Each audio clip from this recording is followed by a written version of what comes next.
Se trata del ex candidato a la alcaldía de Bogotá, Rafael Pardo, quien tendrá la responsabilidad de generar las condiciones para que todo lo que se acuerde en la mesa de negociaciones en La Habana se aplique.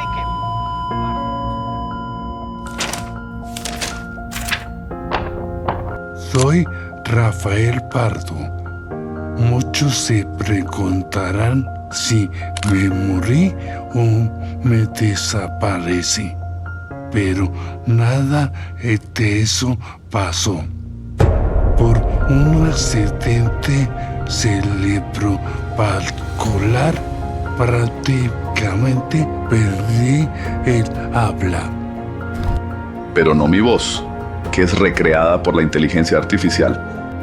Lo que ha sobrevivido Rafael en términos médicos, tanto en esa primera vez de una ruptura de aorta como la segunda ruptura, que fue aún más dramática después de la segunda reintervención en Houston, es casi como ser usted sobreviviente de 2 caídas de avión. O sea, está por fuera de todas las estadísticas.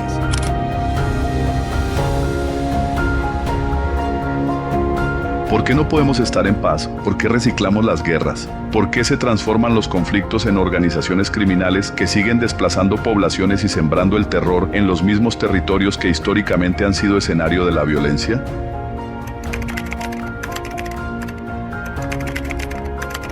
Yo diría que Rafael Pardo representaba en ese momento y ha representado una de las figuras de Colombia más brillantes que deben estar en el Congreso de la República, que deberían estar. La vida normalmente la concebimos en función del trabajo que hacemos o de los cargos que ocupamos, pero no tener un trabajo como los que desempeñé por tantos años me ha enfrentado a encontrar la forma de cómo manejar el tiempo libre, qué hacer con las ideas que me surgen y cómo sentirme útil en medio de este retiro forzado. Creo firmemente que aún tengo mucho por aportar. Mientras ese momento llega, me embarco por ahora en otro proyecto, el libro de La Voz de Pardo.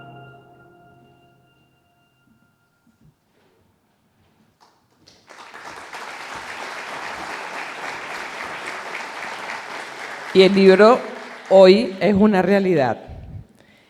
Buenas noches a todos. En nombre del Grupo Planeta les agradezco su presencia, les doy la bienvenida para celebrar hoy la publicación de este libro. Asegurar que Rafael Pardo es una de las mentes más lúcidas de Colombia no es una frase más o palabras amables dichas para agradar. La trayectoria y los hechos de Rafael Pardo confirman esta afirmación. Pero una serie de eventos médicos, cada uno de ellos más graves que el anterior, amenazaron con silenciar la voz y la opinión de Rafael. No es exagerado decir que Rafael ha sobrevivido a 1000 batallas. Hoy estamos reunidos para celebrar la trayectoria de un hombre brillante, que ha tenido una vida rica en experiencias y que ha tenido unos logros enormes, tanto a nivel personal y familiar como en su vida pública de hombre de Estado. El libro que presentamos hoy y en general todo el proyecto de La Voz de Pardo es una prueba concreta de que en estos tiempos modernos, que no dejan de sorprendernos, habrían de ofrecernos una solución para que el país no perdiera la posibilidad de seguir contando con la sabiduría de Rafael. Fue a través de la inteligencia artificial como recuperó su voz. Ese es justamente el origen del libro que presentamos esta noche. Además, el que estemos reunidos hoy en la biblioteca del Gimnasio Moderno tiene un significado muy especial porque nuestro autor estudió en este colegio y de alguna manera su vida prolija de experiencias traza un círculo que lo lleva al origen, a un punto en el que hoy coinciden los amigos de toda la vida, los amigos más recientes, los colaboradores, los admiradores, quizá los contradictores devenidos hoy también en amigos, los discípulos y lectores de un hombre que ha hecho tanto por este país. Yo solo quiero unirme al júbilo que sentimos todos por tener este libro a nuestro alcance y que complementa el exitosísimo podcast que expresa o resume tantas y tantas cosas, tantos sentimientos, tantos esfuerzos, tantos testimonios, tanto trabajo. Esta noche Rafael está rodeado de quienes lo apreciamos, lo respetamos y sabemos de su valía para este país. Por eso, antes de comenzar, por favor, le pido un aplauso para Rafael.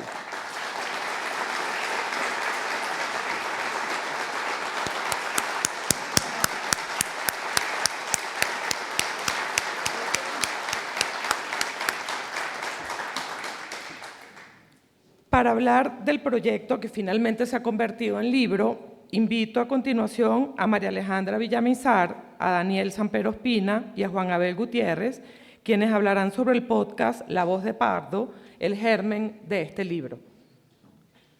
Adelante, caballeros.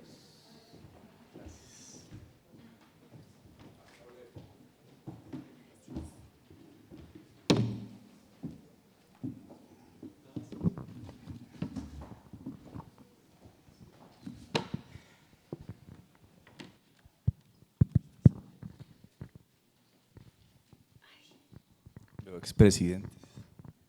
Veo expresidentes por ahí, exministros. Está miedoso el auditorio. ¿Qué va?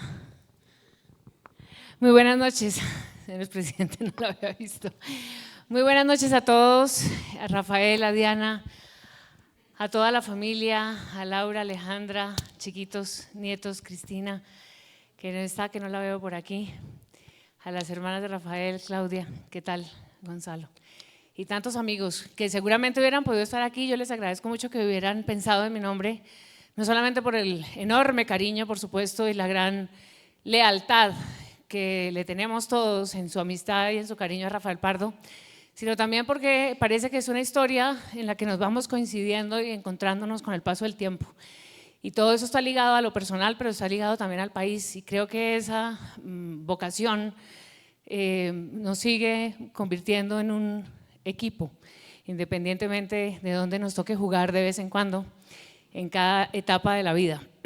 Ustedes entonces tienen una compañía en la que deciden que hay que empezar a contar historias y que hay que contar historias de la manera en la que hoy se escuchan esas historias. Los podcasts se escuchan y obviamente cada vez que se hace una escucha se espera que detrás, por supuesto, de la creación de la historia, pues exista una voz. Ustedes son los creadores de esa voz de Pardo, que es la voz de Rafael, que está además cada vez más sensible cuando uno lo conoce bien, entender que no solo los textos están escritos por él, sino que esa voz nos revive y nos reencuentra con una cantidad de historias. ¿Cómo fue que su compañía decidió lanzarse a dar este golpe de opinión también en términos de inteligencia artificial con un personaje con semejante vozarrón como la de Rafael Pardo? Bueno, eso arranca con Roberto Pombo. Roberto Pombo, nosotros hacemos el podcast de Mis Preguntas de Roberto Pombo. Desde hace ya llevamos 180 y pico de capítulos. Y Roberto me dice, le va a escribir Diana Calderón. Y yo, ay, fue pucha.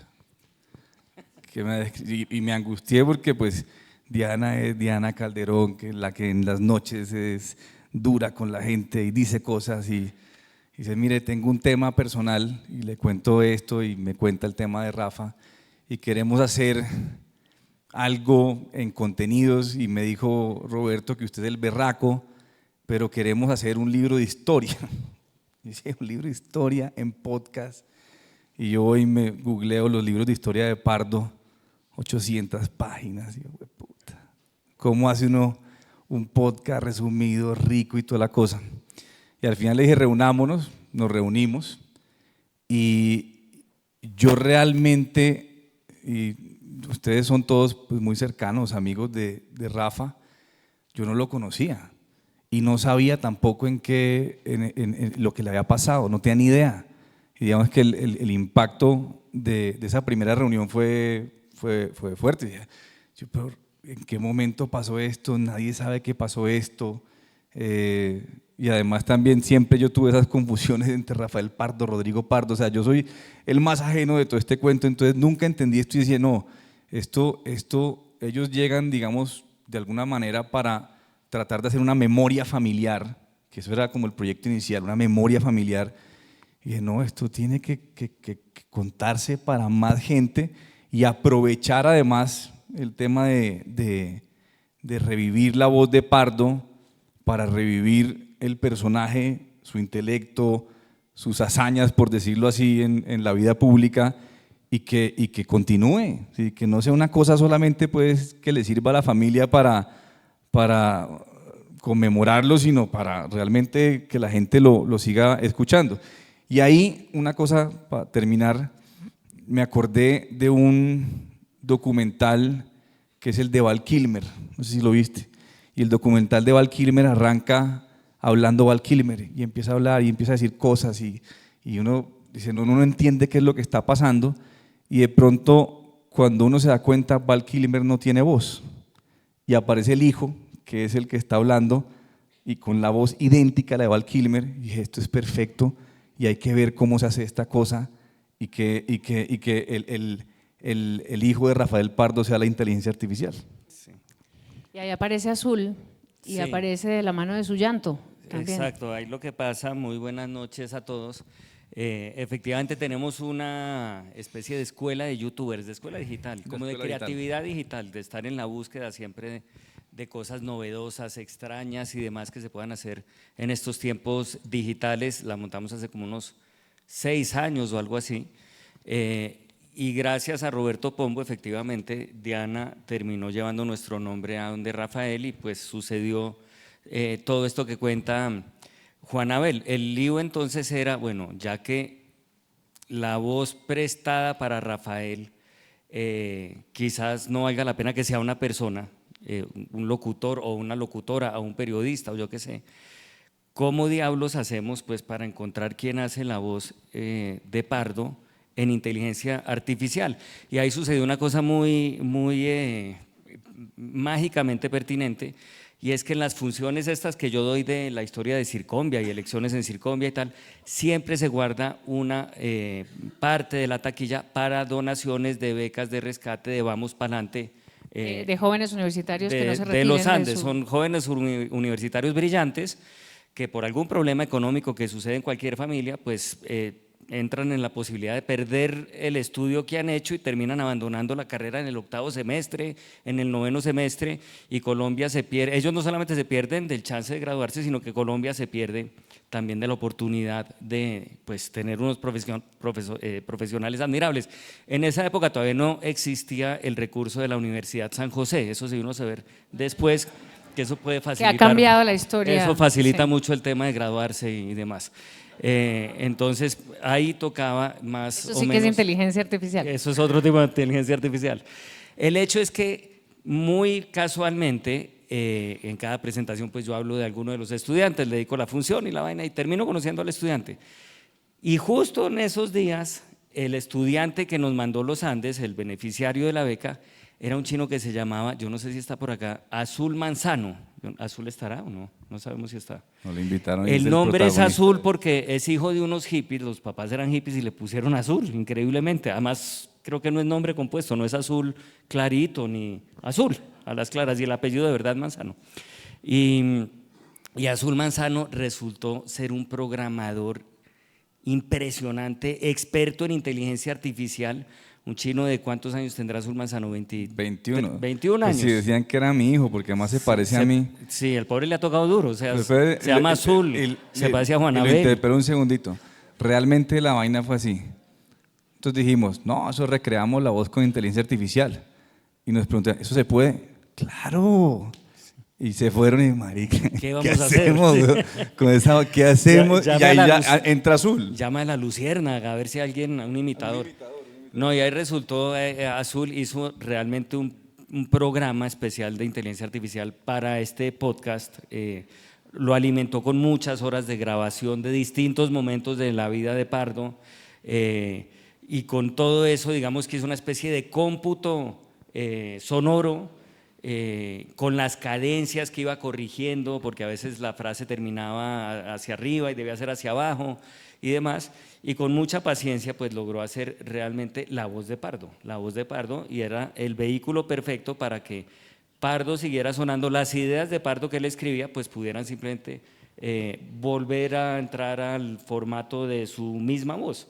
Y pues eso fue realmente impresionante cuando vimos el resultado. Yo creo que fue impresionante también para Rafael cuando lo vio, para toda su familia, porque verdaderamente creo que fue una recreación pues casi perfecta, ¿no? Sí, el tono y todos los componentes de una voz además tan grave, ¿no? En su cadencia, tan tranquila, en su tono, en su velocidad, se recrea con un impacto muy fuerte para el cambio de la voz de Rafael de ahora a encontrar la narración que sigue haciendo Rafael de su vida. ¿Cuánto tiempo se tomaba, digamos, ese programa de la inteligencia artificial para grabar un capítulo? O sea, entregaban los textos escritos por Rafael y ¿cuánto tiempo la inteligencia artificial, digamos, lo grababa? Mira, primero, para llegar a la voz, fueron como 300 horas de grabación de la voz de diferentes décadas para sacar y poder proyectar el promedio. Y en un momento en donde los temas de voz en inteligencia artificial no estaban tan avanzados. Esto avanza a toda. Sí, ¿sí? Un año y pico después, hoy es relativamente fácil sacar voces. En ese punto no, ¿sí? Pero además el reto es chévere en el sentido de, pues si uno coge un imitador de voz, pues más o menos va a sonar igual, pero aquí la idea era que pudiera proyectar la voz de hoy, ¿sí? O sea, cómo iba cambiando la voz. Y cada capítulo de esto era más o menos, yo creo que nos demorábamos, la sacada de la voz no era tan compleja como después hacer los ajustes, ¿sí? Entonces se le pasaba ya el producto a la familia y empezaba, esto suena así, esto suena mejor así, mira cómo suena, y ahí se fue alimentando además también la programación con la voz y los siguientes fueron mucho más rápidos. Los primeros fueron temas de 7 días tratando de encontrar realmente como la voz más exacta posible y ya después se fue evolucionando y sacando esto relativamente rápido. ¿Qué comentarios han llegado a ustedes y pues obviamente lo vamos a escuchar más adelante los amigos sobre el podcast? La fidelidad, se cuestiona la fidelidad de la voz, se crea obviamente una fantasía entre comillas, o se asume de tanta realidad, de tanto escuchar el podcast, la verdad es que uno siente, por supuesto, que está hablando con Rafael y que es Rafael el que está hablando, así que se pasa, digamos, esa… Yo creería que el comentario, no sé si está de acuerdo usted, que más ha llegado es como, digamos que la buena impresión de entender que la inteligencia artificial, que todo el mundo veía en general como una amenaza, y se sigue viendo como una amenaza, sobre todo en el mundo de la comunicación, con los videos falsos y demás, también podía estar al servicio pues, de una cosa transparente y una causa noble, que le ayudara al periodismo en lugar de deformarlo, ¿no? Pero al periodismo, pero también a otras cosas que son aplicaciones distintas. Hay varios casos, por ejemplo, que llegaron de personas que tenían o habían perdido la voz por ELA, ¿sí? Y es conmovedor porque ya hay, digamos, mecanismos y programas para que las personas que pierden la voz puedan hablar computarizadamente, pero eran casos en donde decían, pues yo quiero oír la voz de mi mamá, hágame la voz de mi mamá quiere hablarnos como nos ha hablado toda la vida. Entonces, pues ahí conectábamos el tema de Azul Manzano y se puede hacer. Entonces ya es como dar un paso más a lo que hay que simplemente una voz robótica y darle naturaleza en esos casos que son complicados. Otro tema de un periodista que quiere revivir crónicas con la voz original de su papá, ¿sí? O sea, hay casos que son como, venga que esto tiene unos usos muy positivos y realmente que cuando nosotros sacamos este tema, todavía el tema de GPT se veía como el diablo. Yo me acuerdo hacer, de hecho en uno de los capítulos de mis preguntas, muy reciente, cuando recién salió ese tema, entrevistemos a GPT, ¿sí? Y esto fue como, pucha, esto nos va a dejar a todos sin trabajo. Y después salió el informe del Banco Mundial que se iban a perder 140 millones de trabajos el primer año. Entonces, ese era un momento como que la IA es tragedia, punto. Es sinónimo de tragedia. Y esta cosa como, qué berraquera que encuentren usos chéveres para la IA. Ese fue el comentario general. Esto tiene segunda parte, ¿no? Y ese es el inicio, de alguna manera, que va a acompañar también pues, que este libro haya recogido en texto la voz. Entonces partimos de la voz, de la imagen al texto, y muchas veces es al revés, casi la mayoría de las veces es al revés. El texto se convierte en serie, se convierte en audio, se convierte en voz, y ustedes van a hacer la segunda parte del podcast Ya sabremos si Planeta nos cuenta que hay segunda parte del libro, seguramente. ¿Cómo va a ser esa segunda parte? No, mejor tú, no, tú. Pues realmente quien lo hace es Rafael. Mejor dicho, el sentido de recuperar la voz de Rafael no es simplemente para poder decir que se recuperó la voz de Rafael, sino para que la use. Entonces la segunda parte efectivamente es el uso que va a darle Rafael a la voz, pues ¿para qué? Para opinar, para arrojar sus luces sobre la coyuntura nacional, sobre todo en un momento en el que pues, estamos en un proceso electoral, en un momento del país tan específico, tan complicado, tan denso, y voces analíticas como las de Rafael o las de Pardo pues van a ser muy importantes. Pero tiene nombre propio, se llama la voz de Pardo se busca presidente. Exacto. Entonces va a reflexionar y todo lo que se le ocurra con todas las coyunturas, con todo lo que pase ahora. Todas las opiniones sobre las elecciones, sobre Sondra McCollins y su fórmula caramelo, lo que venga. Exactamente. Pues que sea rápido, porque el tiempo va volando y ya nos quedan como 2 meses nomás para esa cita. Muchísimas gracias. Estos son los artistas. Al revés, muchas gracias a ustedes y muchas gracias a Rafael. Que han creado la voz de Pardo.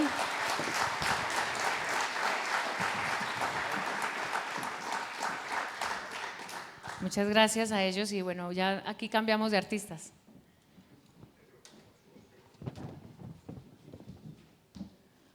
Muchas gracias, Juan Abel, y muchas gracias, Daniel. Bueno, para continuar con el evento, vamos a iniciar esta conversación. María Alejandra conversará con grandes amigos de Rafael, Juan de Francisco, Luis Enrique Nora y Héctor Riveros. Los invito a que pasen, por favor, al estrado. Ya.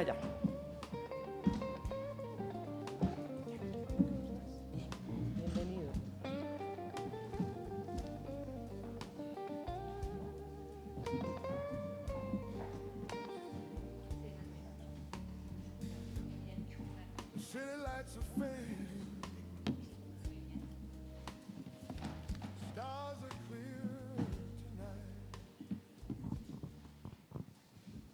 Bueno, bienvenidos de vuelta a retomar el diálogo ya sobre el recorrido de la historia, sobre el contenido del libro, pero quiero sobre esto hacer una reflexión inicial.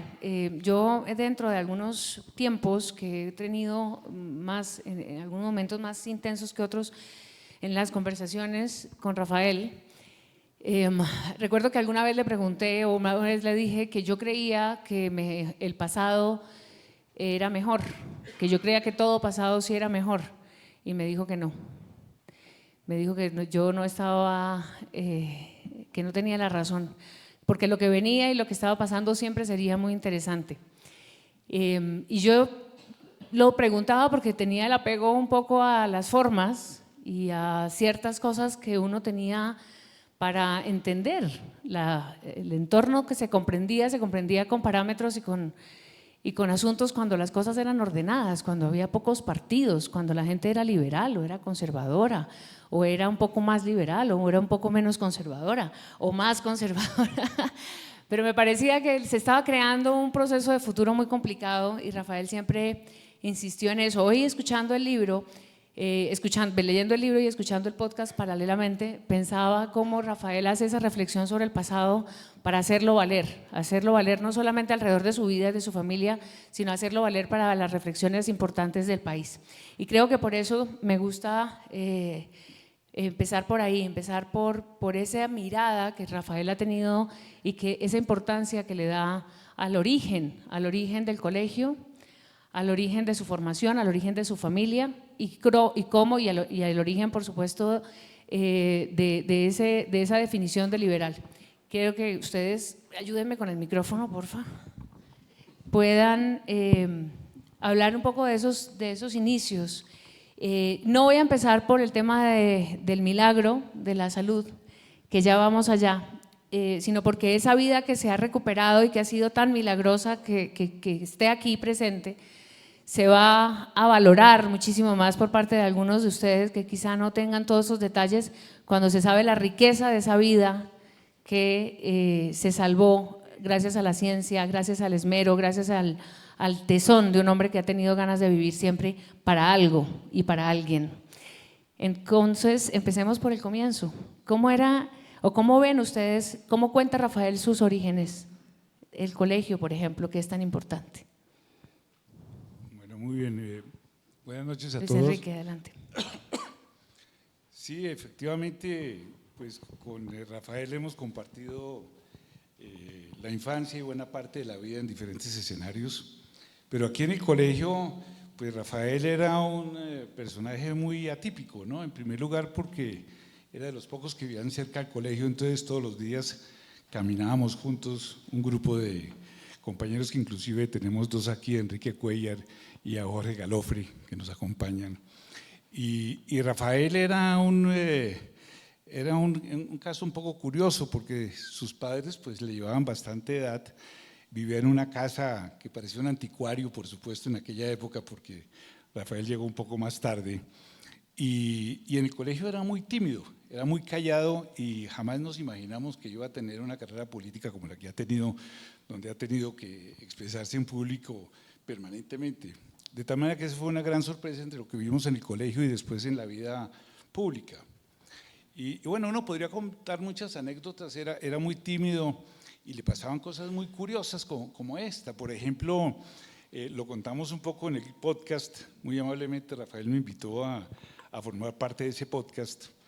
Y bueno, contamos algunas anécdotas simpáticas, por ejemplo, en las clases de religión, por ejemplo, cuando se hablaba de sexo se desmayaba, por ejemplo, ¿no? Era un caso curioso, ¿no? Dejó de hacerlo con el tiempo, pero naturalmente… ¿Desmayarse o el sexo?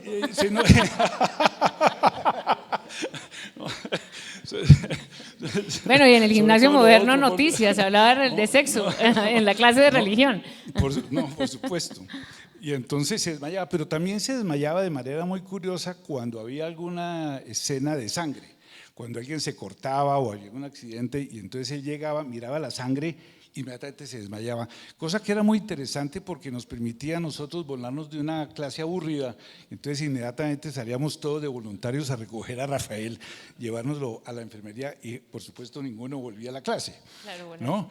Eso es un contraste enorme porque pues eso nos quedó grabado en el corazón y después uno se lo imaginaba de ministro de Defensa, ¿no? Con todo lo que tiene que ver como ministro de Defensa, decía, bueno, ¿cómo no se ha desmayado? Yo siempre miraba la televisión a ver en qué momento se desmayaba Rafael y nunca ocurrió, de tal manera que esos temas que estamos comentando afortunadamente los superó.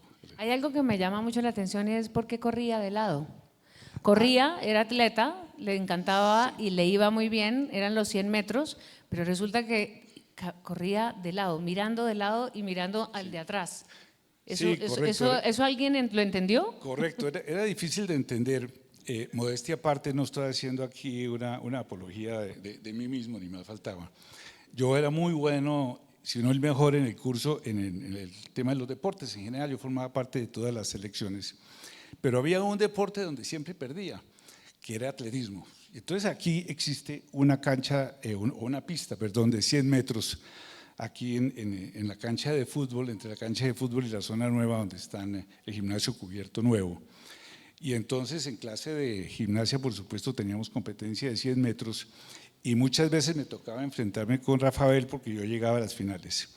Y Rafael, como bien lo mencionas tú, pues corría de medio lado. Y entonces a uno le parecía muy raro porque pues uno estaba concentrado, corriendo a toda velocidad y Rafael daba unas zancadas, iba como en cámara lenta y podía ir conversando con uno y uno iba sudando todo el tiempo para poderle ganar a Rafael y Rafael seguía derecho y llegaba como en un conversatorio tranquilamente, no llegaba cansado y nos ganaba a todos, de tal manera que recordamos con enorme sorpresa cómo ese atleta podía seguir mirándolo a uno de lado sin mirar de frente y además ganar la carrera, no era el mejor atleta en los 100 metros planos sin ninguna duda. Otra de las menciones de Rafael sobre el colegio y en esto por supuesto lo que ya tiene ya aquí interés Juan de entrar en la conversación es que decía y dice que en el gimnasio moderno les enseñaban sobre todo la buena educación. Y eso me parece que lo enfatiza Rafael en su narración de su vida como algo que lo ha marcado y que lo ha valorado mucho y que el colegio le dio además de esa reflexión liberal. ¿Eso cómo se compartía? O sea, ¿o cómo se comparte hoy esa mirada hacia atrás? Porque parece obvio, pero creo que es uno de los valores que genera pues, el crecer en un colegio donde se forman buenas personas, ¿no? Y esas buenas personas, en función también de lo público, por supuesto es una esencia clave para definir a Pardo hoy. Juan. Yo vengo de Campestre, donde somos mejores personas. ¿Ah, sí? Pero ustedes eran amigos desde pequeños, de todas maneras. Cuando Diana y Rafa me invitaron a hablar en el conversatorio, me decían, lo van a enfocar. No, lo voy a enfocar en eso, no se preocupe. Sí, no, le decía que Rafa y yo pues somos del Campestre, y yo soy del Campestre y es distinta la visión, es parecida, pues es muy semejante. Pero cuando Diana y Rafa me dijeron que me invitaban a participar en este conversatorio, básicamente para hablar de salud y de Santa Fe, dije miércoles, me tocaron los temas más difíciles de Rafael, porque hablar de Rafael como vecino, como amigo, como miembro de familia, como político, es muy fácil, porque la mayoría de cosas son muy buenas. En cambio, en Santa Fe y en salud nos ha tocado más difícil, ¿no, Rafa? Pero entonces, digamos que ese era el punto. Aprovechando de eso, pues de Rafael tengo muchos recuerdos. Nosotros somos vecinos y hemos compartido pues toda la vida juntos, entonces hay muchas anécdotas, pero me acuerdo ahora alguna vez que estábamos en Payandé y salimos a desayunar y Rafa, claro, iba con toda su tracalada de libros que leía y yo con el periódico y alguna otra revista de fútbol, alguna cosa sencilla. Y después de una hora que estuvimos en la misma mesa desayunando, creo que me había hablado una palabra y le dije, Rafa, me voy. Me dijo, ¿por qué si estamos pasando tan sabroso? Entonces eso da una idea de las características de Rafa. Pero también hay muchas anécdotas de esa época de vecinos, tal vez me acuerdo de una ahorita, para que no vean que es tan buena persona ni tan correcto como todos ustedes lo están describiendo. Como decían ahora, Rafa era muy bueno en atletismo, entonces jugábamos fútbol en la casa nuestra, que era vecina de la de Rafael, con los Brigar, que no sé si Mauricio está por acá, y se nos caían los balones a las monjas, que es el convento que hay ahí. Y ya las monjas, cansadas de devolvernos los balones, nos empezaban a retener. Entonces Rafa, que era el más ágil, se brincaba a la tapia, que era bastante alta, se robaba una gallina y se pasaba para el lado de acá. Y dábamos la vuelta por la 74 y le decíamos, hermana, el balón no es que no se los puedo devolver hoy. Entonces le decíamos, qué pena, pero es que se les pasó una gallina a ustedes. Entonces Rafa empezó el chantaje y cambiábamos el balón por la gallina. Esas son así algunas de los cuentos que me acuerdo. Negociando de esa época, desde entonces. Que ya se le veía el talante negociante, sí. Usted dice que Rafael corría y que corría en esos 100 metros y Rafael llegó corriendo al hospital. Y no una sola vez, como ya todos sabemos los que hemos leído este libro y los que lo conocemos y conocemos su historia. Llegó corriendo la primera vez con un dolor de pecho, con una falla en su aorta que se producía después de estar sometido a ser como ministro de Defensa y a ser parte del gobierno de César Gaviria en la persecución a Pablo Escobar. Un capítulo que es para él muy doloroso, para el país muy doloroso, pero que él en su voz, en su podcast y en su libro, recuerda con dificultad y que señala que ha sido recrearlo y contarlo, una parte no tan grata, pero que es necesario además para que sus nietos conozcan su historia. Llegó corriendo, Juan, esa primera vez, llegó corriendo después esa segunda vez. Contemos un poco cómo hoy tenemos el milagro de la voz de Pardo. Sí, eso fue bastante azaroso, como lo decían ahí al principio, lo que Rafa ha tenido, que es 2 rupturas de aorta, eso es casi equivalente a sobrevivir a 2 accidentes de aviación. Hoy en día aquí están pues los grupos de la Chayo, el doctor Fernández, el grupo de la Reina Sofía con la doctora Nancy, que son los encargados de haber mantenido y de mantener a Rafa en la situación y en el gran estado en que está. La primera vez fue muy difícil porque Rafael en ese año debía tener que unos 38, 39 años. Y cuando me llamaron a la clínica de la policía, me advirtieron que no era una urgencia, que Rafael le había dado un dolor, pero que ya estaba mejor.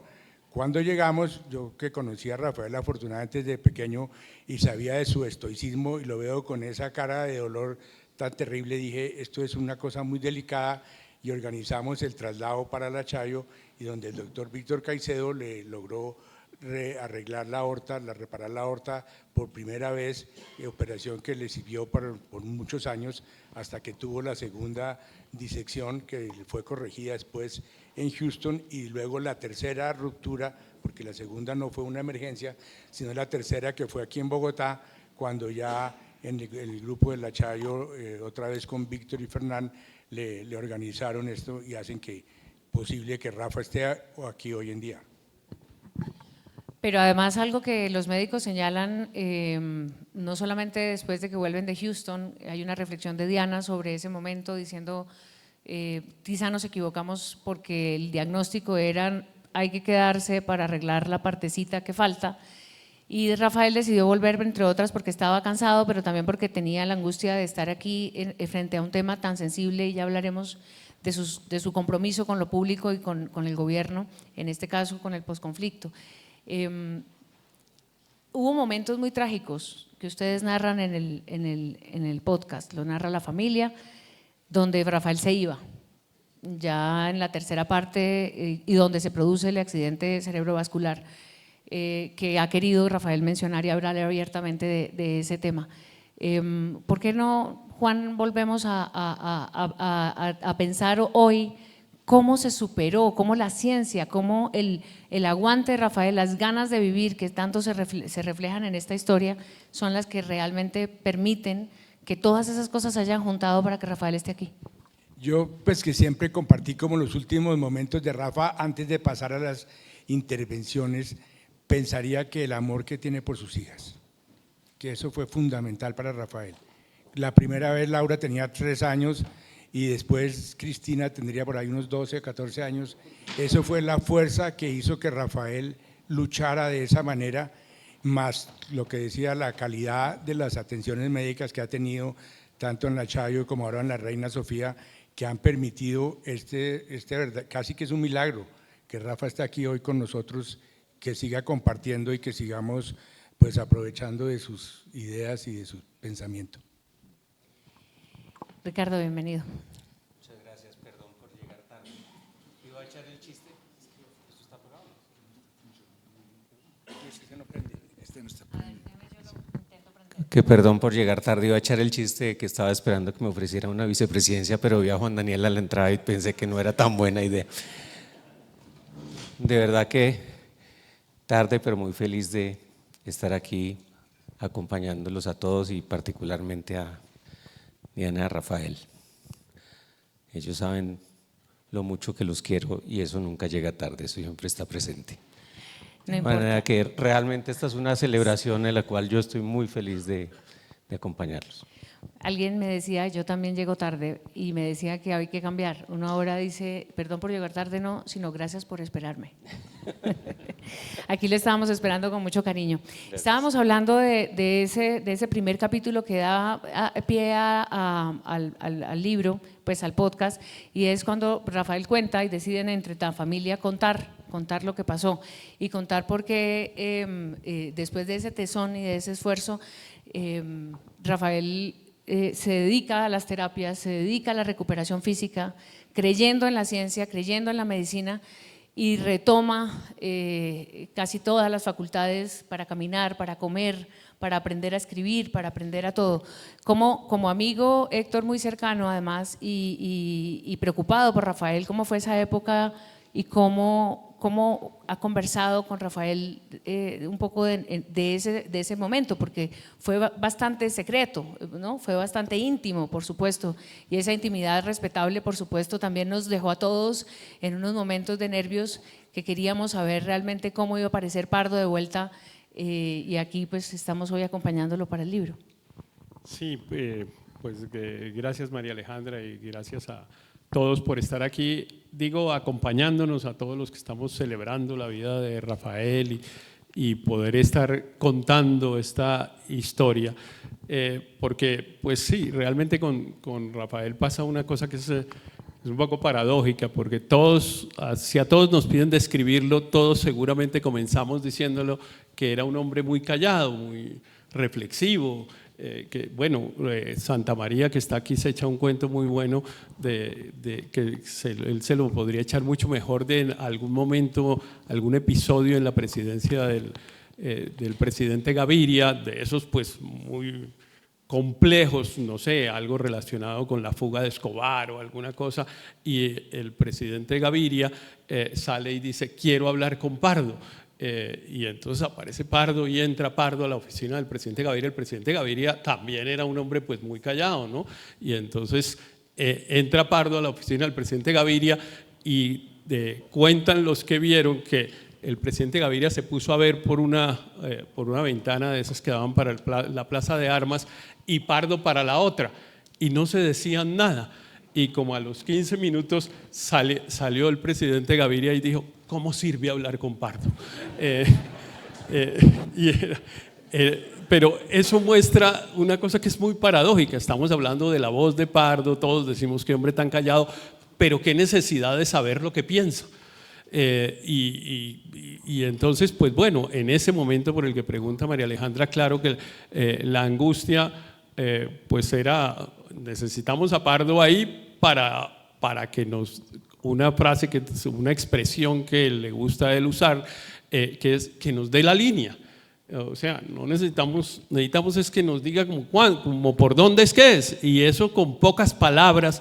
Es tan certero el pensamiento de Rafael que con pocas palabras no lo indicaba. Entonces yo creo que ahí hubo un esfuerzo, bueno, la familia, las hijas, Diana, todo el mundo puso una fuerza, además una dedicación, un amor especialmente. O sea, los liberales somos poco creyentes, pero yo creo que si en algún momento empezamos a flaquear en ese principio liberal, es como, bueno, no, ahí hay una demostración de que efectivamente con la fe, con el cariño, con el amor, con la fuerza, con la energía, se logra pasar un episodio como el que pasó Rafael. Pues yo creo que todos hoy ya no nos atrevemos tanto a ser tan liberales, digamos, en ese punto, porque es que tenemos demostraciones y la de Rafael es una demostración realmente muy, muy fuerte, pero yo realmente, pues los que lo vivimos de cerca de alguna manera, ese aporte enorme de amor de la familia es una cosa que yo creo que francamente merece un aplauso.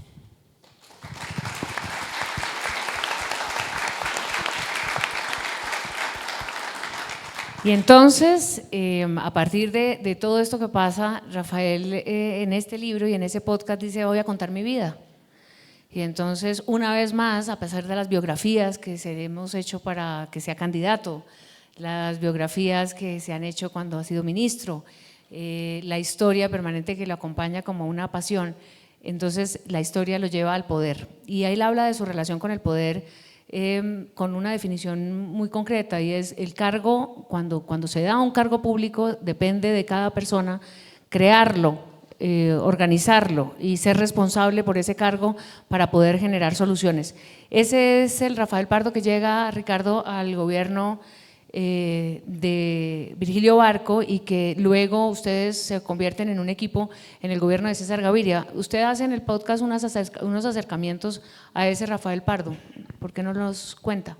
Pues Rafael venía de la universidad y da el tránsito efectivamente al gobierno, pero de alguna manera, pues por un lado el tema académico y el tema de llegar a algo que en un comienzo no era claro qué destinación iba a tener y ser el encargado pues de una historia con final feliz como fue el tema de los procesos de paz que se adelantaron durante la administración Barco, pues hizo que cuando comenzó el gobierno de Gaviria llegamos los que pertenecimos al kinder, digamos que hace rato que nos sacaron del colegio, pero en esa época éramos jóvenes. Claramente Rafael de alguna manera era el referente y tenía la autoridad por cuenta de la experiencia, y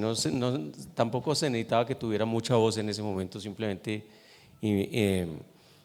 le daba un elemento de tranquilidad y de mesura al gobierno y de ser reflexivo en momentos, pues, como lo han sido tantos de este país, pero por supuesto en ese cuatrenio que tuvo tantos desafíos que fueron absolutamente fundamentales, que fue la capacidad de sortear las crisis con los pies bien puestos sobre la tierra. Por más honda que sea la crisis, no hay que perder la intranquilidad, hay que ser tranquilos, hay que abordarlo de una manera poco emocional. Esa es una de las frases, o más o menos es una de las, parafraseo una frase del libro, y es que vivimos de crisis en crisis, y creo que el recurso de la tranquilidad y del sosiego para abordar las crisis ha sido algo característico de Rafael. En ese caso y en la construcción, por ejemplo, de momentos decisivos institucionalmente, además, como esos procesos de paz, pues se destaca, por supuesto, el recorrido de la mirada de la paz que hace Rafael en esos procesos de los 90 y luego lo que hace después en el proceso de paz con las FARC. ¿Quién era el Rafael el negociador? ¿Cómo era el Rafael negociador? ¿Qué es lo que se le valora y lo que valora él en lo que cuenta el libro de su experiencia en estas negociaciones de paz? Teniendo claros, digamos, los puntos. No, yo creo que es, por un lado, la capacidad de construir confianza con el interlocutor, que es, obviamente está en una orilla opuesta, y que su situación es muy distinta a quien representa al gobierno, pero que es fundamental tener la capacidad de construir esos puentes para que haya una negociación exitosa y ser un interlocutor que genere respeto en el sentido de tener credibilidad, de tener autoridad y de tener mandato, ¿sí? Y eso no necesariamente se expresa manoteando sobre la mesa, sino se expresa, y yo creo que Rafael fue absolutamente clave en ese momento por su personalidad y por supuesto por su inteligencia y su capacidad de análisis, y eso hizo que, en particular cuando uno recuerda lo que fue la negociación con el M-19, con momentos muy muy críticos, los cuales eso se pudo haber roto, a pesar de esas crisis, tener la capacidad de volverse a sentar a la mesa y lograr un resultado exitoso. Creo que fue una lección absolutamente clave, además en un país que venía precedido de un gran escepticismo frente a este tipo de intentos. Entonces, pues eso a su manera y su historia. Y luego la retoma ya en el proceso de La Habana, en un momento decisivo también en el proceso. Rafael lo narra de alguna manera, y ese capítulo que ha dado para tantos libros y que seguirá dando para tantos análisis, en presencia también aquí del presidente Santos, pues obviamente genera una reflexión sobre la parte institucional y sobre la manera, por ejemplo, de la que Rafael en su paso por el Congreso presencia la visita de los paramilitares al Congreso, la llegada del presidente Uribe al poder, crea un partido político, tira línea, ¿no?, como dice Héctor, para tantos temas, leyes fundamentales que se crean allí, pero sobre todo porque me parece que ese paso por el Congreso también le da una entidad para entender los procesos que ya venían del desarrollo regional, que ya lo hablaremos, que me parece importantísimo, y crea el Rafael, digamos, de ese pensamiento, se crea ese personaje político. ¿Cómo es Rafael el político y qué le falta o qué le llama la atención a Héctor de lo que cuenta él mismo en el libro? Sí, pues bueno, el paso de Rafael ya por la política electoral, digamos, también pues es lleno de curiosidades, porque Rafael en realidad pues todos lo recordamos y lo referenciamos como liberal, fue director del Partido Liberal, etcétera, pero en realidad Rafael fundó dos de los partidos que ¿Con todavía usted? andan por ahí. Conmigo solo fundó uno, yo solo cometí un pecado y no el otro, pero Rafael fue fundador del partido de la U, porque era el nuevo partido, como se empezó a llamar. Eso después mal evolucionó a partido de la U, pero pues Rafael estuvo ahí en el comienzo de esa organización política, y después sí, ya conmigo, pues es un pecado desafortunadamente conocido, pues creamos el cambio, lo que hoy es Cambio Radical, que pues eso se hizo pues en el origen de la campaña de Alfonso Valdivieso. Valdivieso era candidato presidencial en un movimiento que se llamaba, si no recuerdo mal, Cambio 2000, y de ahí salió Cambio y se convirtió, digamos, en Cambio Radical después, entre otras cosas, cuando nos quitaron el partido. El doctor Germán Vargas Lleras, cuando nos quitó el partido sin darnos cuenta nosotros. Tranquilo que se está acabando. Rafael estaba de director de CMI entonces, y no había WhatsApp, entonces, pero había celulares y llamaba, hay que hacer tal cosa, y yo lo hacía con Darío Vargas, que éramos los calanchines de Rafael en el consejo directivo, como se llame, de ese partido, y nos derrotaron ahí, nos sacaron y se lo tomó Germán Vargas y el partido se convirtió en Cambio Radical.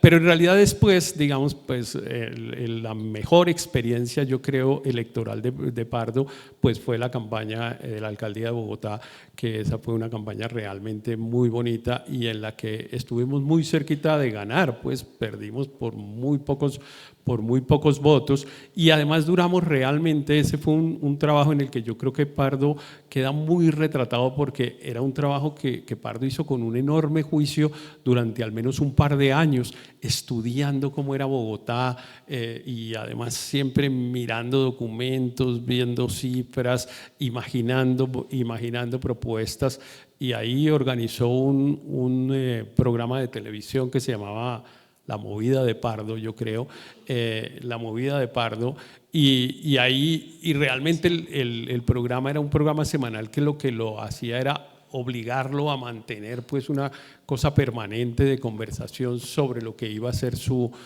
desafío posterior, y lo hizo de una manera realmente, pues como ha hecho todos sus trabajos, pero yo creo que ese desafío de enfrentar además a Enrique Peñalosa, que terminó ganándonos al final, pues me parece que retrata muy bien a Rafael, porque tenía todas las características del hombre disciplinado, analítico, informado, pero también con la capacidad pues de hacer manzanilla también, que eso tampoco era que se le dificultara.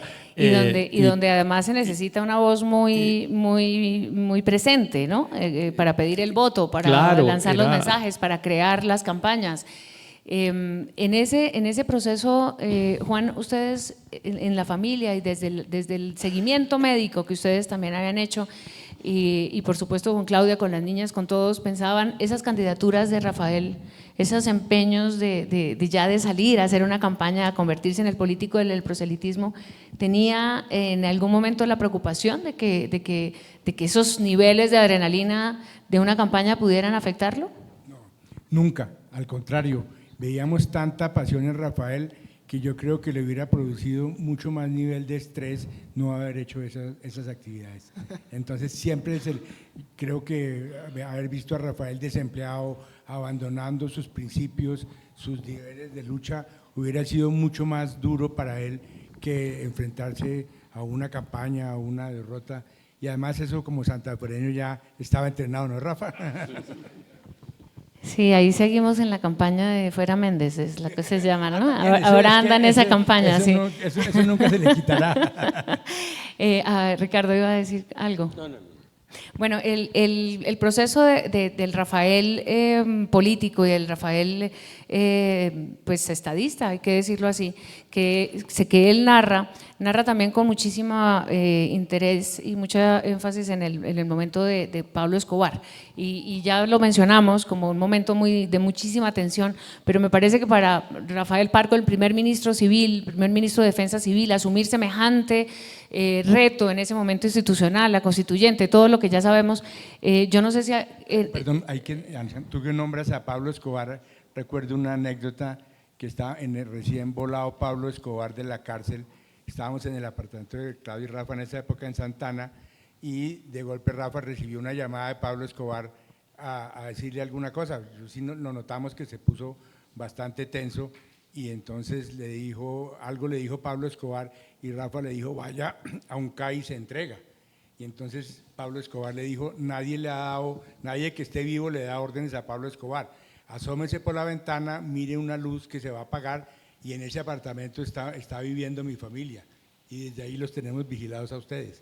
Y ese tipo de cosas fueron las cosas que muchas de las que le tocó manejar a Rafael con mucha tranquilidad y después seguía viendo televisión normalmente como si no hubiera pasado nada. Estoicismo, dice, que es una de las definiciones. En ese momento, volviendo a lo de Escobar, ¿qué pasaba en el gobierno cuando a Rafael qué pasó en el gobierno cuando a Rafael le da la primera ruptura de la aorta y pasa esto? Yo leo que César Gaviria va a visitarlo con un poco de culpa y que ustedes todos sienten un poco como de responsabilidad de haber compartido con él, pero de haber sido también como parte de este estrés, sobre todo pues me imagino el presidente Gaviria, que hasta hoy por supuesto son amigos y está agradecido eternamente. No, sin duda, pues digamos que esos días de lo que sucedió en la catedral y las horas siguientes cuando ya pues se devela lo que pues que el capo se ha escapado y la reacción y el clima en Palacio, yo pues memorias imborrables esta de ver a Rafael y a César Gaviria caminando por el Salón de Gobelinos, pues pasamos derecho esa noche y después la decisión de manejar la crisis, era una crisis de un tamaño inmenso que acabaría siendo una lección en sí misma de cómo manejar las crisis y se aplicó aquella máxima de las comunicaciones que la información la maneja es quien la entrega, no quien la retiene. Y el gobierno decidió ser absolutamente transparente en contar qué había sucedido y por qué había sucedido.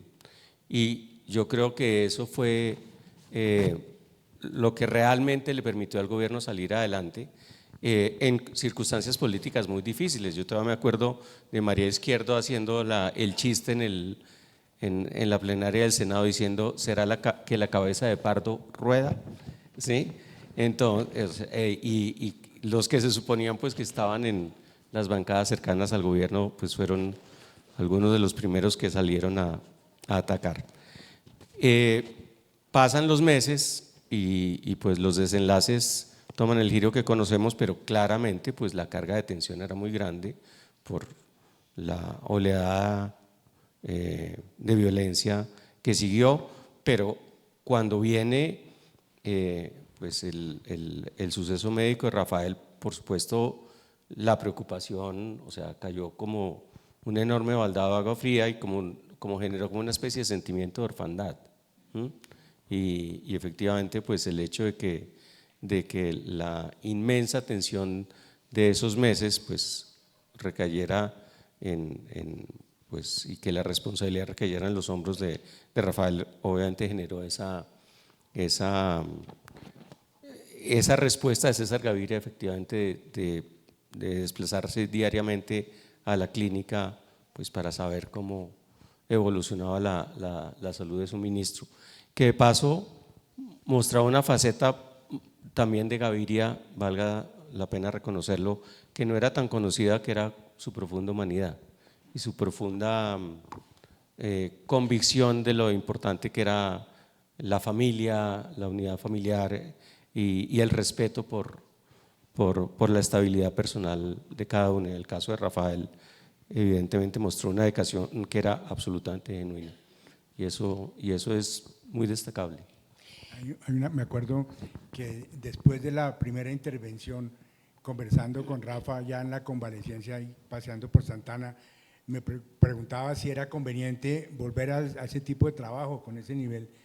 Yo le dije, Rafa, al lado suyo había un conductor de un bus con la misma enfermedad. Entonces, eso no es por el estrés. Estoy seguro que Rafael siempre manejó con su estoicismo el estrés muy bien. Eso era una condición que él tenía que le predisponía a ese tipo de situaciones. Bueno, que es una situación familiar además y que se menciona, por supuesto, también recordando lo que ha pasado con sus hermanas y en su familia, y que hace que esa condición cardíaca pues sea además tan especial justamente hoy en día. Rafael, para terminar un poco esta parte de los compromisos con el Estado, hace una pregunta y es ¿por qué no se ha podido hacer la paz en Colombia? Y hace a la pregunta de por qué el país no podría vivir en paz, dice que parte de la respuesta es que hicimos, sus palabras, lo que los analistas llaman una paz parcelada. En un momento la paz con las guerrillas que tenían la voluntad de hacerlo, nos preparamos para negociar sin entregar al Estado, aunque muchos no entiendan lo que se hizo en el caso de las FARC y los porcentajes de impunidad que implica aceptar los instrumentos de la justicia transicional a cambio de las palabras que mencioné hace apenas unos segundos: verdad, justicia y reparación. Y luego da obviamente unos detalles sobre el tema de la corrupción. La voz de Pardo sí se necesita, Rafael, no solamente porque usted tiene la voluntad de hacerlo, sino porque la paz está en construcción. Y la paz se sigue construyendo y es un deber moral y usted es una de las voces más capaces para seguirnos guiando. En esto, ¿cómo valora, Héctor, el país que construye la paz permanentemente con la mirada del Rafael inicial, que creyó en el desarrollo regional, que estudió para el desarrollo regional, que la paz se construye con las regiones, que la paz es territorial? Y hoy estamos viendo obviamente un desafío electoral que tiene muchísimo que ver con eso, con lo que ha sucedido en los territorios, con lo que ha pasado, con la inclusión de muchos de estos actores de los territorios y del conflicto actuando y participando hoy de nuestra vida política.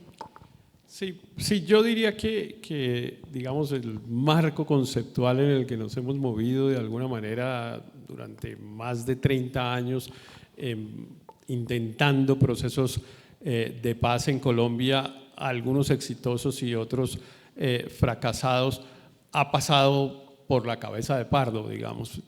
Realmente Rafael dio, como lo recuerda María Alejandra, un primer paso que fue el que se planteó con el PNR en el Plan Nacional de Rehabilitación, que era: hay que hacer una presencia estatal en las zonas más afectadas por el conflicto para pues todo lo que sabemos, digamos, de esa regla de construcción de paz territorial que después, por ejemplo, en el acuerdo de desmovilización de la guerrilla de las FARC quedó planteado en los famosos PDD, en los programas de desarrollo territorial, etcétera. Entonces, esa línea primera, Pardo la puso desde 1986, 87, por ahí, desde cuando se empezó a construir. Aquí está Eduardo también, que participó, digamos, en ese primer elemento conceptual que siempre se marcó ahí. Después hay un elemento que me parece que en el que Rafael hizo un aporte enorme, también, digamos, más bien pionero, que fue esto de los componentes de verdad, justicia y reparación. En Colombia, bueno, se había hecho el proceso de paz con el M-19 sin tener en cuenta ese elemento, porque no era un elemento que se tratara en ese momento. Pero después, cuando Pardo estuvo en el Senado y el presidente Uribe presentó unos proyectos de ley para pues facilitar los procesos de paz que él pretendía, especialmente con los grupos paramilitares, pues surgió realmente, se volvió de un tema común, el de la verdad, justicia y reparación, que Pardo pues representó en el debate de los proyectos de ley, ahí en conjunto con Gina Parodi, recuerdo, y tal vez un par de congresistas más que plantearon ese, que fue, digamos, como otra ancla que se quedó ahí permanentemente. Y claro, mencionaría un tercer tema que fue un trabajo que Rafael también dejó plantado en el proceso del M-19 y que después lo tuvo que retomar en el proceso de las FARC, que fue el del proceso del posconflicto y de la reintegración política de los combatientes. Entonces yo creo que pues, si uno quiere entender la política contemporánea colombiana y todo lo que tiene que ver con las distintas aristas del conflicto, pues hay que seguir el pensamiento de Pardo, porque realmente fue el que fue, a mi modo de ver, fue el que fue poniendo las primeras piedras en cada caso. Volvamos al colegio y vamos a La vida ahora, que es el último capítulo de este libro y que nos trae al presente y no tanto a ese pasado. En esa vida hay una referencia a los viajes y me parece muy importante, me sorprendí porque no sabía, no lo conocía eso, como la reflexión que hace Rafael Pardo de los viajes que hicieron en el colegio. Menciona especialmente el viaje al llano, donde tuvieron una anécdota de comunidad, ¿no? Alrededor de una gran nube, por lo que uno se imagina, si uno se lo tuviera que poner en película, se imagina una gran nube de marihuana que hay allí y que luego en este colegio se tramitó de una manera muy particular, como tenía que ser además, me imagino, por la época. ¿Qué pasaba en esos viajes de aprender el país, de entender el río, que se lanzó también al Magdalena? Se fueron no sé cuántas horas pensando que iban a volver por la frontera hasta Venezuela. Ese momento de compartir y de esa juventud es formadora para Rafael, lo cuenta así. Dices, para mí es muy importante haber conocido el país y darme cuenta, y por eso se lo quiere enseñar a sus hijas, a sus nietos, cómo es posible hoy esa mirada del Rafael viajero de esa época. Sí, tuvimos la oportunidad en el colegio de disfrutar de las excursiones. Aquí está el exrector Galofre, que ha sido un gran promotor de estas excursiones, por supuesto, que han sido muy gimnasianas desde siempre.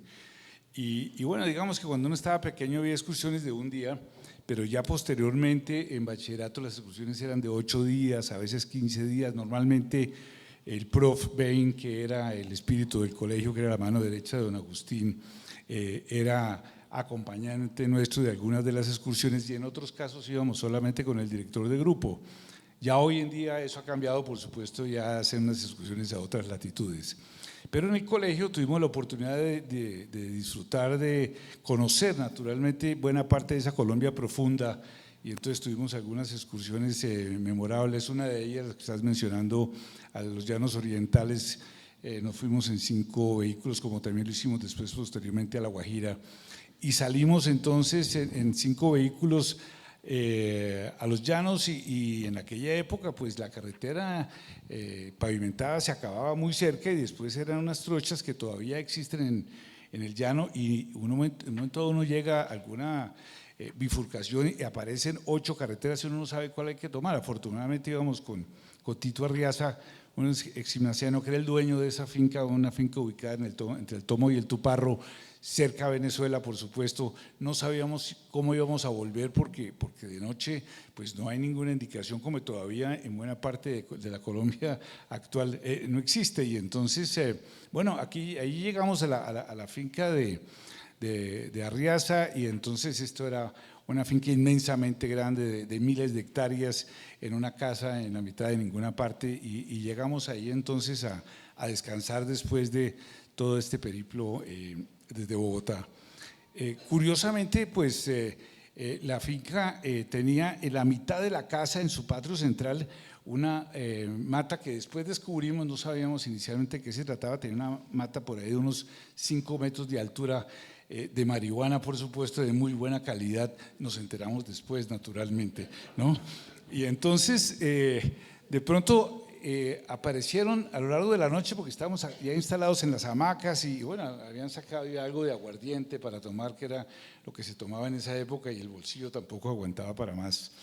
Y entonces de pronto empezaron a pasar unos cigarrillos un poco extraños en unas latas de esas antiguas de Saltinas, Noel, ¿no?, de color rojo. Y entonces vimos que algunos señores ahí, ya muy conocedores del tema, pues estaban fumando unos cigarrillos un poco extraños. Estamos hablando de 5º bachillerato. Yo no fumaba cigarrillo tampoco, y de estos tampoco, de estos nuevos no los conocía. Y entonces los que ya eran más avesados en el tema pues estaban ya muy sonrientes y muy contentos, y estábamos todos pues muy con una gran aprensión cuando de pronto apareció el director del grupo, que se llama Don Arturo, después quedó matriculado como el profesor Tornasol, porque en aquella excursión él andaba con un péndulo buscando agua, ¿no? Y entonces se la pasaba caminando por todas partes. Y entonces apareció el profesor Tornasol y estábamos un poco sorprendidos, pues porque había 4 o 5 compañeros que fueron los que trajeron los discos de Led Zeppelin aquí, la música pesada y tal. Y entonces el grupo estaba dividido entre los muy hippies y muy de la música pesada, un poco nosotros que estábamos en la zona media y otros francamente nerds, ¿no? Y entonces el profesor Tornasol, cuando vio este asunto, dijo: caray, esto hay que probarlo, hay que hacer un experimento, por supuesto, porque forma parte del conocimiento humano. Y entonces echó un discurso previo al tema justificando que uno debería tener algunas experiencias y que eso de alguna manera estaba conectado con la energía y el péndulo y tal. Y entonces procedió a aplicarse una dosis, ¿no?, de esta marihuana. Y entonces todos, cuando vimos la cosa, entonces dijimos: bueno, hay que seguir el ejemplo del profesor, por supuesto, ¿no? Y entonces prácticamente todos en el largo de la época quedamos envenenados y probamos por primera vez la mayor parte del curso de marihuana. Y entonces en 2 minutos, pues esto era un viaje de 30 personas muertos de la risa, naturalmente, y algunos viendo cosas raras porque estaba acompañado de una dosis alta de aguardiente. Y después toda la excursión, naturalmente, pues disfrutó de ese árbol que ya estaba seco y ahí han salido toda esta cantidad de varillos, que así se llamaba en la época. Y entonces tuvimos una experiencia muy curiosa en esa época, original yo diría. Y entonces los 8 días fueron inundados de esta hierba. Y después, naturalmente, volvimos al colegio. Y habíamos hecho un pacto prácticamente de sangre, que nadie decía nada, nadie iba a comentar, nadie se iba a enterar, porque pues eso era un problema para el colegio, para el profesor Tornasol y qué problema con don Agustín y también con los papás. Eso era un delito. Y entonces, para resumir este cuento, que fue bastante largo, uno de los del curso que no probó, naturalmente, y que era un nerd que todavía hoy en día sigue siendo también así demasiado nerd, nos acusó. Y entonces nos llamaron al orden, nos llamó don Agustín al orden, y entonces teníamos que confesar qué era lo que había pasado. Y finalmente pues se enteró también que el profesor había participado, y entonces nosotros dijimos que si iban a hacer algo contra el profesor, nosotros nos salíamos del colegio y entonces no nos graduábamos y tal, en solidaridad con el profesor, que había sido un tipo muy interesante y un tipo muy buen profesor también, había sido rector allá de un gran colegio en Santander.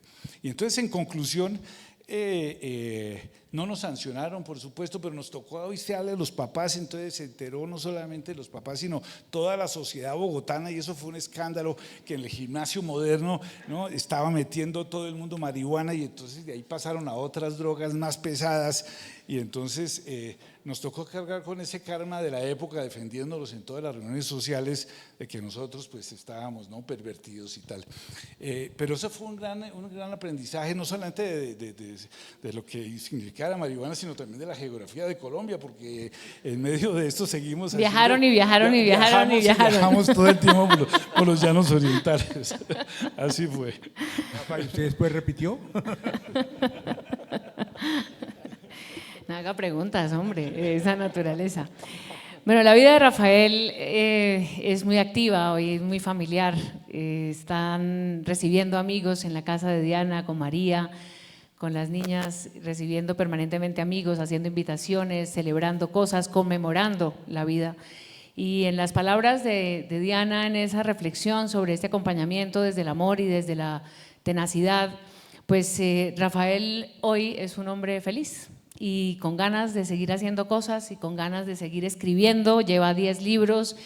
Planeta sabe que tiene un gran momento para este tipo de lanzamientos, porque Rafael va a seguir escribiendo, pero además allí en ese compartir de la vida, pues ya sabemos que viene esta otra parte de hablar del país y de seguir hablando en campaña. Ustedes, Ricardo, Héctor, todos comparten, y obviamente Juan, esa vida de Rafael hoy.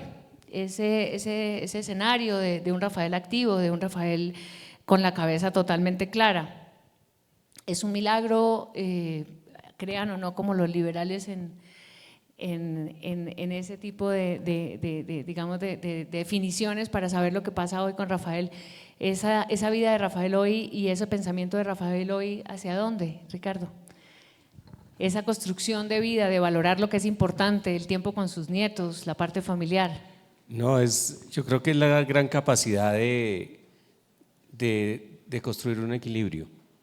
Y eso a mí me encanta el inmenso valor que le da efectivamente a su vida familiar, pero también el tiempo que él saca para las amistades y el tiempo que saca para seguir haciendo el oficio y las inquietudes intelectuales que nunca lo han abandonado. Entonces, pues Rafael sigue siendo tan interesado en los eventos tanto locales como internacionales como siempre. Sigue siendo un gran observador y un gran analista.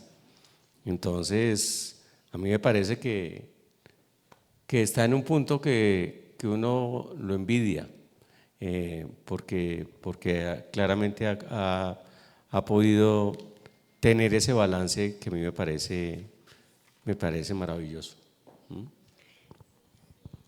Sí, no, pues Rafael realmente es que se le ve, digamos, pero además lo transmite como una paz que realmente disfruta mucho.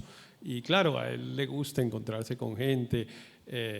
Tenemos algunos la fortuna de encontrarnos de manera más o menos permanente con él, y pues siempre buscando, como yo ya lo dije, pues cuál es la línea, porque realmente la capacidad de análisis de asuntos complejos de Pardo pues es muy grande. Y entonces, pero claro, él como siempre pues ahora es más callado, y siempre uno queda como bueno, y me acuerdo entonces permanentemente de la anécdota de Jaime Garzón, que Jaime Garzón trabajaba en la presidencia en la época del gobierno del presidente Gaviria, cuando Pardo era ministro de Defensa. Y entonces entraba Pardo y claro que un poco como que todos tratábamos como de acercarnos a ver qué contaba, ¿no? Pero el saludo de Pardo era: ¿qué hubo, Garzón? ¿Qué ha pasado? Y pues, ¿qué ha pasado? Y salía Garzón diciendo: no puede ser, el ministro de Defensa me pregunta a mí qué ha pasado. Y un poco en ese afán de que tire línea, pues a veces uno se queda así porque Pardo queda como esperando que uno eche el cuento, con la cara muestra que no está tan de acuerdo con el análisis, pero uno se queda pensando, bueno, ¿y qué ha pasado, Pardo? ¿Y qué va a seguir pasando, Juan? Ahí en ese Rafael de hoy, en esa conversación, porque hay que decir además que, como siempre era de escasas palabras, hoy sigue siéndolo, pero no porque, como él dice en la intro del podcast, perdí el habla pero no la voz, sino porque Rafael siempre ha necesitado muy pocas palabras para decirlo todo completico. Entonces es muy interesante la capacidad de síntesis y no sentimos a Rafael ni ausente ni callado, digamos callado en el sentido de que no se pueda comunicar. Es una comunicación muy particular, es muy inteligente, es la de tantas palabras que a veces se nos van a tantos que hablamos de más. Sí, no, Rafael siempre para todos pues ha sido como un referente, y muchas veces uno le pregunta ahora, Rafa, ¿y qué va a pasar en la política? Y le suelta 2 o 3 nombres. A veces se pifia, ¿no, Rafa? ¿Por el domingo? No, bueno, hace un mes me dijo que el presidente iba a ser Roy Barreras. Yo ya creo que ya recogió pita, ¿no, Rafa? Y yo fui y repetí eso y me hizo quedar pésimo, pero…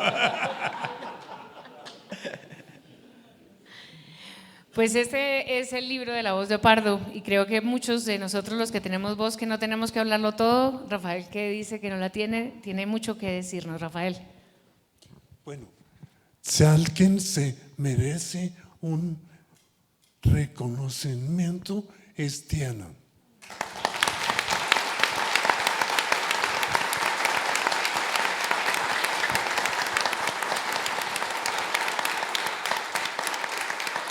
Fue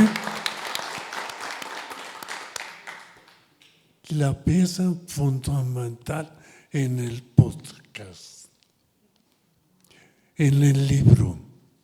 Y escogió las fotos de la entrada con una paciencia.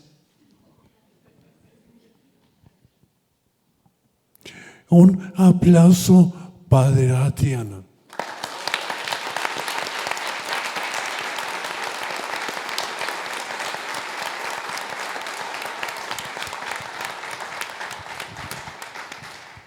Muchísimas gracias a todos ustedes, amigos. Y otro aplauso para Rafael, para la familia, para las hijas, para los nietos, para Claudia, para todos los que hemos de alguna manera, y un agradecimiento a Rafael por habernos permitido a sus amigos ser parte de su vida y de su historia.